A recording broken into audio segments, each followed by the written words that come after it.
how does a person who was once the biggest, loudest critic of the Jeffrey Epstein case, a man who swore the federal system was rotten and corrupt after being handed the highest institutional power, the deputy director of the FBI, to uncover the truth, flee that post right before that truth is revealed? That is the central, almost impossible question hanging over Washington and the law enforcement community right now.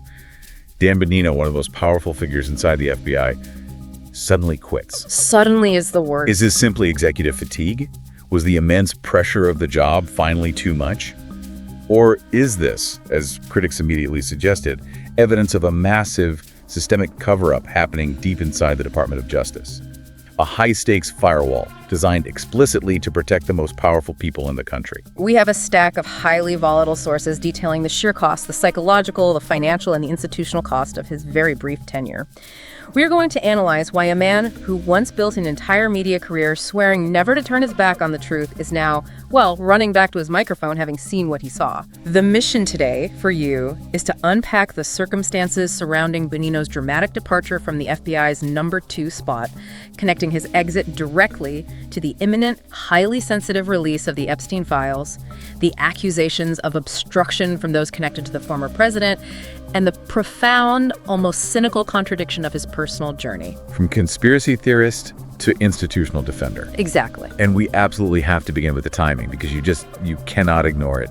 The proximity of his resignation gives the entire situation this flavor of panic and calculated high-stakes maneuver. It really does. Bonino's departure occurred less than 48 hours before those highly anticipated Epstein documents were scheduled to be released to the public.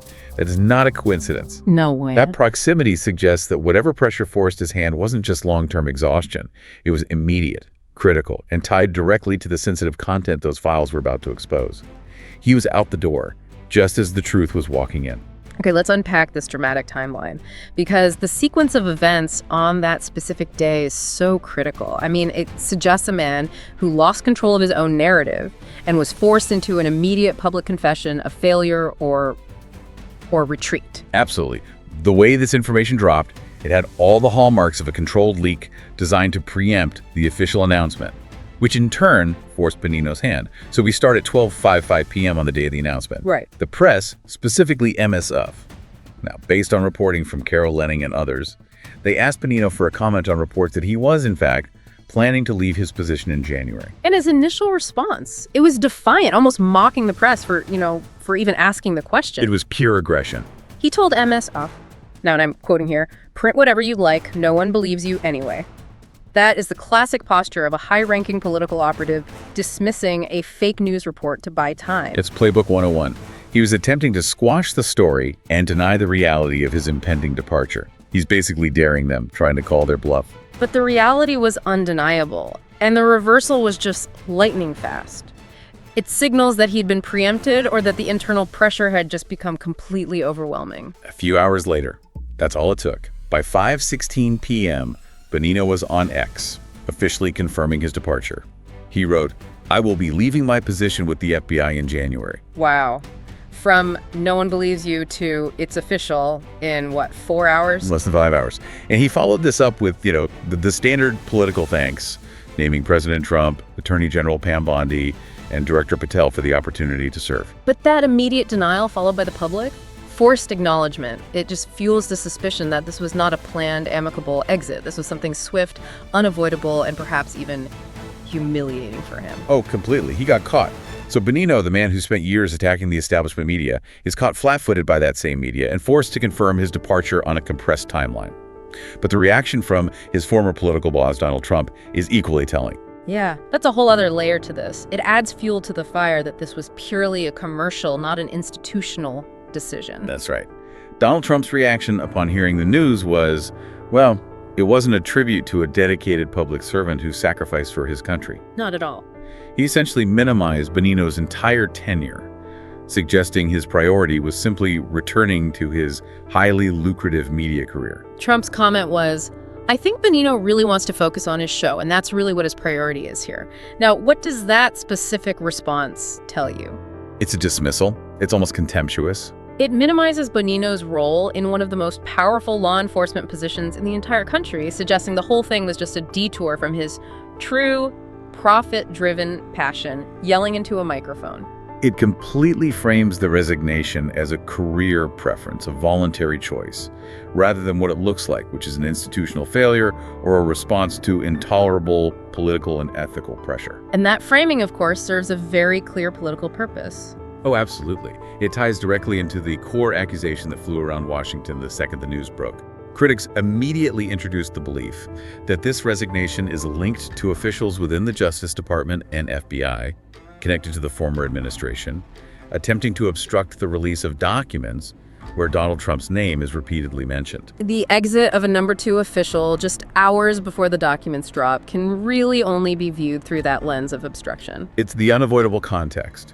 When a top official leaves right before a massive politically sensitive document dump involving the country's elite, the default assumption is not that he missed his podcast mic. Right.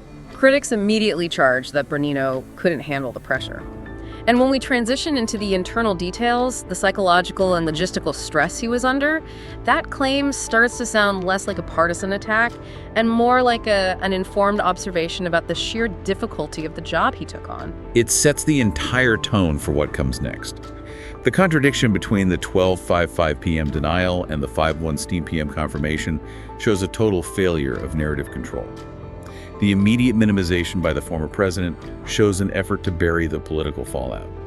Everything points to an unplanned, high-pressure exit tied to the explosive information he had been tasked with protecting. This brings us to the immense psychological and organizational stress Bonino was under, and crucially, how that stress was directly linked to the handling of the Epstein files. The source material reveals a deep internal conflict over transparency that appears to have just broken him. We can trace this breaking point back months before his resignation through a very specific reported incident. Axios reported that Bonino had to take a specific stress day, a day off from work months ago. This indicates that the pressure wasn't just a sudden resignation trigger, but a chronic, debilitating condition. A stress day. I mean, that's not something you hear about at the deputy director level of the FBI. That signals a serious problem. It's highly unusual, and the context for that day off is incredibly revealing of the internal friction. According to the reporting, it followed a highly contentious clash at the White House with Attorney General Pam Bondi over how the Epstein files were being handled. So this wasn't about the difficulty of reading documents. This was about fundamental policy, ethics, and transparency. This was about a deep internal friction regarding the political control and the redaction process of these highly sensitive documents. The key insight here is that the stress wasn't merely the workload. The stress was the ethical dilemma of filtering potentially explosive, system-corrupting truth. Exactly. To be so stressed by an internal conflict over a single case that you require an official day off suggests the political heat and the pressure to compromise his principles were unbearable long before his actual exit. He was fighting battles behind closed doors over what the public would be allowed to see. That pressure was institutional, and you can absolutely quantify its scope. I mean, the numbers here are just staggering.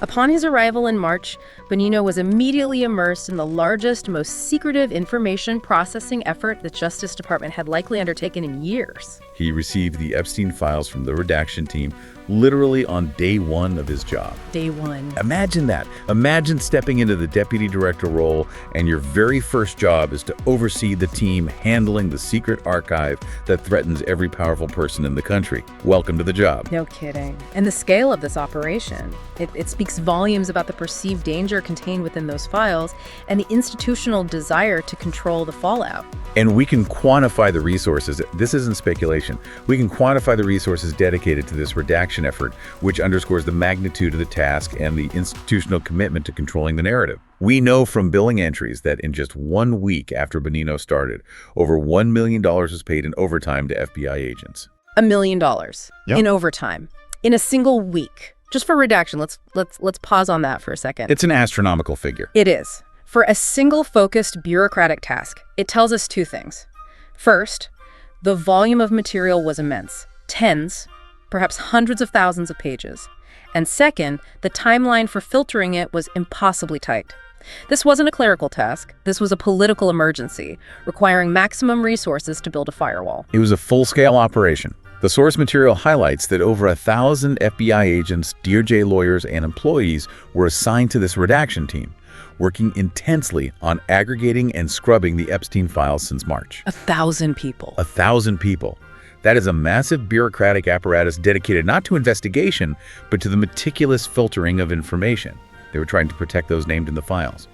If that doesn't scream high stakes and potential cover-up, I don't know what does. And it is no wonder that the man was unraveling publicly. I mean, we have his televised, tormented comments on a conservative news outlet, Fox News, where he admitted the immense difficulty of the job, linking it directly to the pressure he faced. These admissions were incredibly frank and raw for a high-ranking official. They were shocking in their vulnerability. He said, and I quote, "I gave up everything for this. Me and my wife are struggling. This job is so hard." He detailed the personal cost, describing himself as divorced, which he quickly corrected to separated from his wife, lamenting that he stared at the four walls all day in D.C. He paints this picture of just total isolation and misery, a world away from the power broker image you'd expect from a deputy FBI director. And when he was asked directly if he even liked the job, his reply was so blunt he just said no. No. He clarified that he only took the job because the president asked him to make big, bold changes. This implies he felt trapped by a promise to reform an institution that, once he was inside, he found to be overwhelming and perhaps deeply compromised. But the most poignant quote about the professional toll, the one that really hints at the psychological cost of seeing the files, is this one. He said a part of him dies a little bit when you see all this stuff from behind the scenes. That's the one. That suggests an official who, after years as a critical outsider, was horrified and perhaps ethically broken by the reality of institutional compromise he witnessed internally. The stuff he saw was so overwhelming that the price of keeping it hidden or of fighting over how much of it to reveal was his physical and mental well-being. And that leads directly to the stress day and ultimately his exit. He was the chief editor of a tragic, damning novel, and the content just completely destroyed him. It seems that way. So now we arrive at the profound contradiction that defines Dan Bonino's short tenure. This is the 180-degree shift in his public position on the Epstein case, demonstrating his transformation from the system's chief critic to its most ardent institutional defender. It is the ultimate irony and the central point of cynicism for his former audience. Before joining the FBI, Bonino was a very, very high-profile podcaster whose primary content was the Epstein case. He was the one leading the charge, spreading the theories and all the Epstein hay, as they say. His previous narrative was explicit. He claimed the FBI and the Department of Justice were actively covering up the truth. He was the one pushing the highly popular but unofficial theory that Epstein's death was never suicide. He built an entire media career on demanding the FBI release it immediately, arguing that the public deserved the truth that the institution was withholding. He was the biggest voice saying the system was corrupt and hiding something. And then he joins the establishment. He becomes deputy FBI director, gaining access to the exact files he spent years demanding to see. The moment of truth came when he was questioned directly about Epstein's death by Maria Barter-Roma on a news channel. This was the big test. And his new definitive stance, the one based on him viewing the internal files, was a complete and total repudiation of his former persona. He stated, "As someone who has worked as a public defender, as a prosecutor, you know a suicide when you see one, and that's what that was. He killed himself." He even doubled down on it, emphasizing his unique access to the facts. He said, again, you want me to, I've seen the whole file. He killed himself. This is the friction we have to analyze. The man who built a vast media empire on rejecting the official narrative suddenly, definitively, says the official narrative is true now that he's seen the classified material. It's a stunning repudiation of his former audience and his entire former identity. So you have to ask the question, if he claimed to see the whole file, and it was so clear that it was a suicide, why would that clarity cause such immense stress that he felt a part of him dies a little bit? Wouldn't establishing the truth of the suicide actually alleviate pressure rather than increasing it? That's the essential challenge to his narrative, isn't it? The logic doesn't quite track. It doesn't. Because the pressure wasn't about who killed Epstein, he claims that was clear. The pressure was about who was named in the surrounding files and the institutional compromise required to protect those names. He confirmed the suicide narrative, which protects the institution from that particular charge of incompetence or, murder. But he was simultaneously overseeing a 1,000-person operation to protect the powerful men listed in the files. The emotional cost was likely tied to that latter job, not the former. So how does he try to reconcile this massive, publicly documented shift from conspiracy theorist to institutional loyalist? He did offer a defense of what we call the evolving narrative of facts. Exactly. He attempted to frame his shift not as hypocrisy or political maneuvering, but as intellectual honesty based on new data. He said, and I'm quoting, "We evolve as information and new inputs come out. We can produce different outputs because that's what we believe in. We believe in facts and investigations guided by facts." That sounds intellectually rigorous in the abstract. It's a defensible position on its face. But when you contrast it with his previous statements on other politically charged investigations, the argument really starts to weaken. It falls apart pretty quickly. Take the pipe bomb investigation, for example. Before taking the FBI job, Bonino was actively promoting the conspiracy theory that the person who planted those pipe bombs was being protected because it was either a connected anti-Trump insider or an inside job. Right. He was suggesting the FBI was actively colluding in a cover-up in that case, too. So the crux of the cynicism critics point to is clear. He claimed to evolve based on facts when it supported the institutional conclusion on Epstein's suicide, a conclusion that conveniently protected the system he now served. But he promoted the most radical anti-institutional conspiracy theories on other sensitive cases when he was a podcaster. So his evolution appears less driven by neutral facts and more by which salary he happened to be drawing at the time. That's the accusation. He shifted from believing the system was covering up everything to believing the system was guided by pure fact, all depending on his position. Now he's running back to the microphone to spread the very skepticism he officially, as deputy director, refutes. The moment Bonino announced his departure, the conversation immediately shifted from institutional failure to naked financial motive.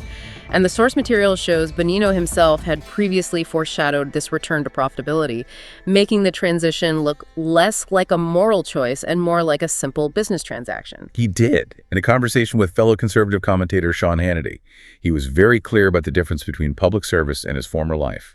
He stated, "I was paid in the past, Sean, for my opinions, and one day I'll be back in the space where I can get paid for my opinions again. That's not what I'm paid for now." That is a stark, almost transactional admission. He knew the FBI job was a financial sacrifice, and he was already anticipating the highly profitable return to the opinion space. This just sets the stage perfectly for the specific and harsh accusations made by critics regarding his motivation for running back to the microphone right before the files dropped. The criticism here is extremely sharp and really difficult to ignore because it accuses him of a profound lack of integrity. Ron Filipowski, a prominent critic, issued a quote that went straight for the jugular, framing Bonino's exit as a cynical financial calculation. Let's use the quote precisely, while remembering it reflects the critic's view. Of course. Filipowski suggested Bonino runs back to yelling conspiracies he knows aren't true into a microphone for cash to dumb down Neanderthals. That is an unforgiving assessment. It's brutal, and it paints his entire public life as a cynical business model. It suggests that Bonino, having now seen the internal files and having confirmed, for example, that Epstein killed himself, will return to his media platform and knowingly spread the very conspiracies he now officially refutes. Because that's what generates the maximum profit. Exactly. Because that's what generates the maximum profit and listener engagement in that specific media ecosystem. It's an indictment of the media landscape itself, suggesting the commercial incentive is not to seek truth, but to maintain profitable controversy. If the underlying motive is cash, then his participation in the obstruction effort takes on an even darker meaning. How so? Well, he may have seen the full damning truth, helped manage the cover-up via the redaction team, and then fled before the truth dropped so he could return to the media ecosystem that benefits most from perpetual, unresolved conspiracy. And we have to reiterate why this intense cover-up and redaction effort was happening in the first place, according to the source material. It's because Donald Trump's name is all over the files.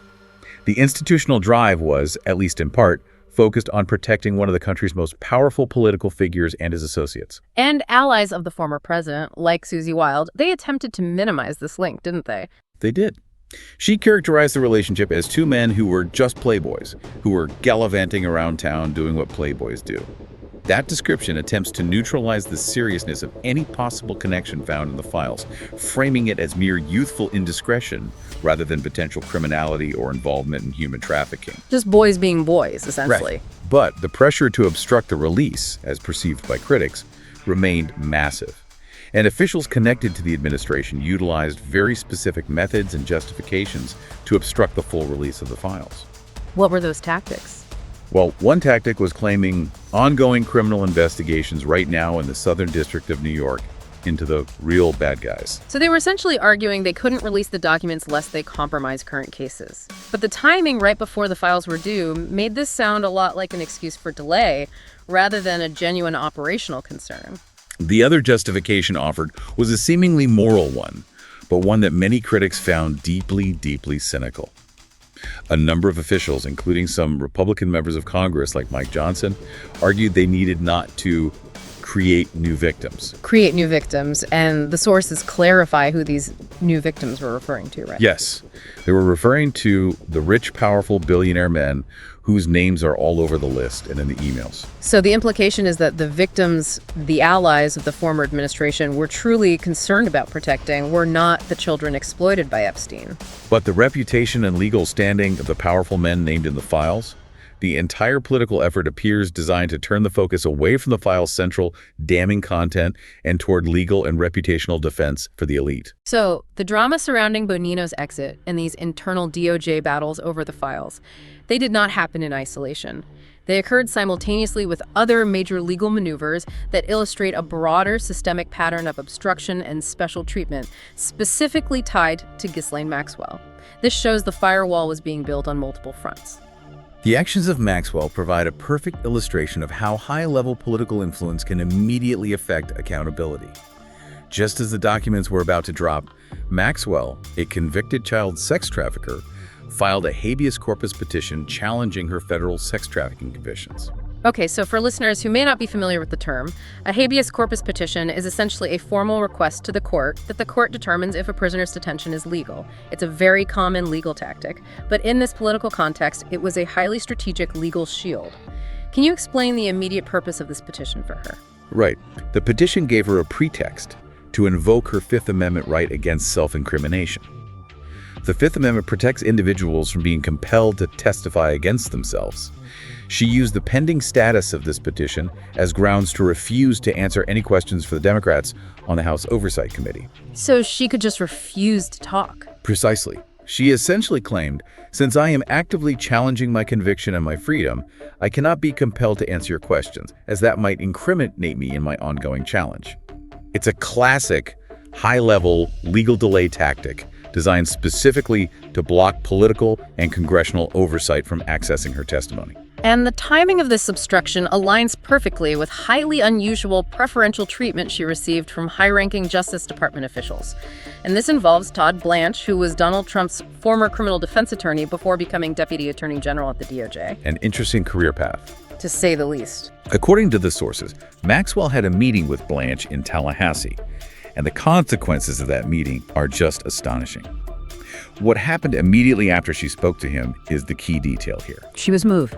She was moved from a maximum security facility to a minimum security facility at Camp Ryan, Texas. That reward is shocking, given her crimes. She is a convicted child sex trafficker. And according to the sources, she is strictly not allowed to be housed at a minimum security camp due to the nature and severity of her conviction. It is a highly irregular, perhaps unprecedented transfer. Exactly. The move benefited her immensely, placing her in a cushier facility she was technically banned from accessing. And then, the allies of the former administration subsequently claimed they had nothing to do with it. Of course. But the immediate beneficial result following her contact with the administration's former defense lawyer turned DOJ official. It raises profound suspicions of a coordinated effort to grant her special favors and secure her silence just before the files dropped. And crucially, we have proof, through unearthed emails, that she was not being forthcoming in her dealings with Blanche or anyone else. She was, as the source material states, lying through her teeth to protect herself and, presumably, those she served. The content of the emails, unearthed by Bloomberg and the Democrats on the House Oversight Committee, definitively proves her deceit and her central role in all this.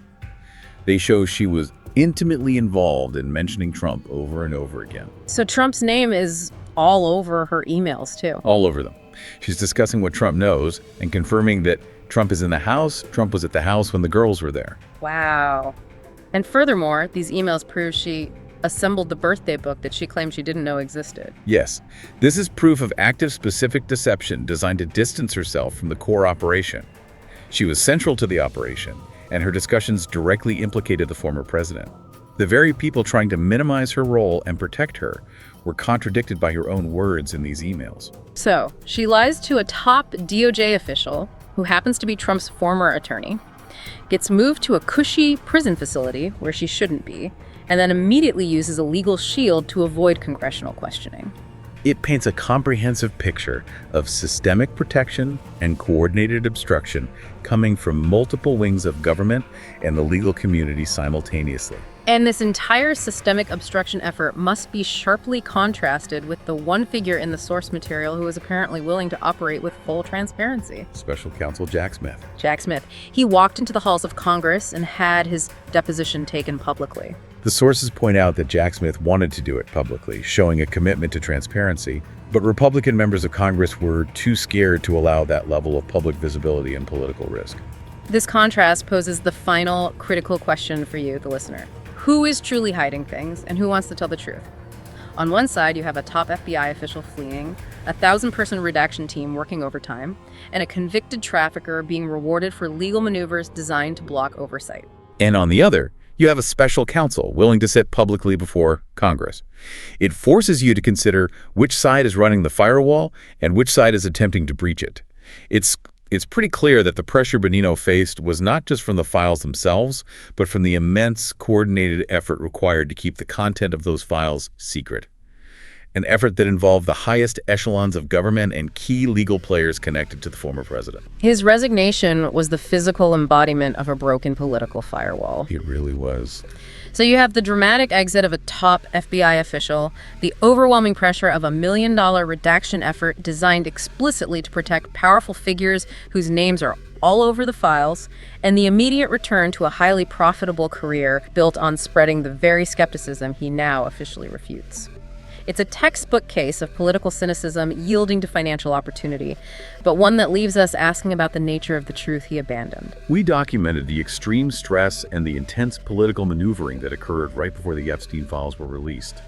We heard Bonino lament that part of him dies a little bit when you see all this stuff from behind the scenes, and we know that he took a stress day after a massive internal clash over the handling of those files. Given the scope of obstruction and cover-up detailed in the source material, beyond just Donald Trump's name being mentioned, what specific hidden facts could have been so damning or overwhelming that even a highly political operative like Bonino chose to sacrifice his powerful federal post for the relative comfort of a microphone? What truth was the moral or factual breaking point that caused a high-ranking deputy director to collapse under the pressure?